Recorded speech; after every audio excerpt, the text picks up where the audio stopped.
This is UMAR AHMED for IFL TV in association with MTK Global. We're in Las Vegas ahead of a huge fight night on Saturday night with Deontay Wilder and Luis Ortiz rematching, joined by Shelly Finkel. Shelly, what were you surprised when Deontay decided to take this rematch? What was your input in as well, considering the Fury rematch in February it's signed, we're hearing? Well, the Fury thing is not even something at this point of concern. Only concern is against Ortiz. 1 minute. Adam.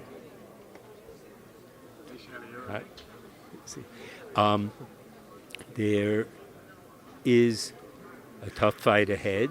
We feel that if you're the champion, you fight the best out there. Deontay has always wanted to fight the best. Contrary to whatever some other people say, he always wanted to fight with Joshua.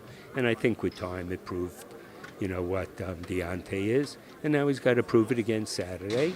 And then pretty soon after we'll discuss and put together the last pieces of the Fury fight. Well, to be fair, yeah, I mean, Ortiz failed a test and he still took that fight. So, yeah, it says a lot about Deontay's character and the way he views himself as a fighter. Yes, and as a person. He feels also he had a tough time with his daughter and the medical, and Ortiz has it, and this is an opportunity for Ortiz to see if he could do it and also have a good payday for his child. Yeah, we heard in the press conference there Deontay talking about Luis's daughter, and you can see the respect as fighters is clearly there. Sure. He's had it for a long time, and as long as the opponent isn't trying to, badmouth him or, trash talk, that Deontay doesn't get into it. But when it does, it flips a switch, and that's the other Deontay. Shelly, we saw in the first fight that both fighters can hurt each other. Now, obviously you don't want this, but let's just say, for the sake of this question, Luis does win this rematch. What's the situation with a potential trilogy with him and Luis? Is there anything signed or sealed for that?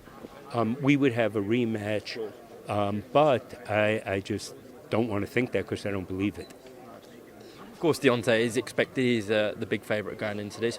Now, I know I mentioned Tyson Fury at the start, but that isn't signed, you're saying? There's still things to tie up?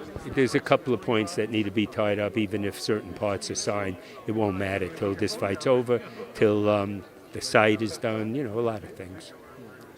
Okay, back in June, we saw, obviously, Anthony Joshua lose his titles to Andy Ruiz.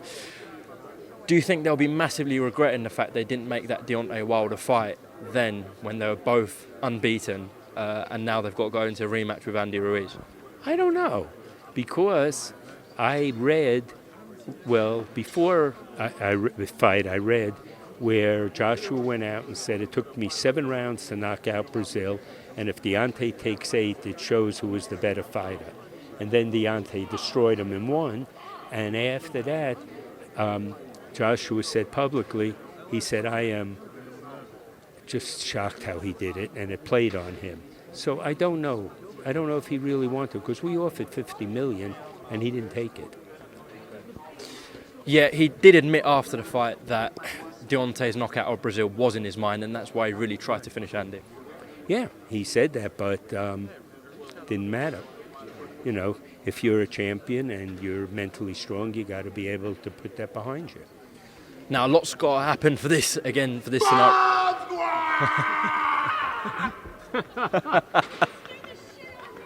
Scared everyone. A lot's got to happen for this scenario to happen.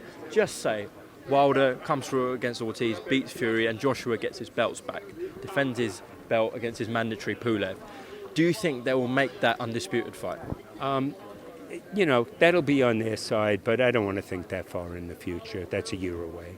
Okay, appreciate that, Shelly, and I appreciate your time on IFL here, and we look forward to a great night on Saturday. Thank you. Thank you, Shelly.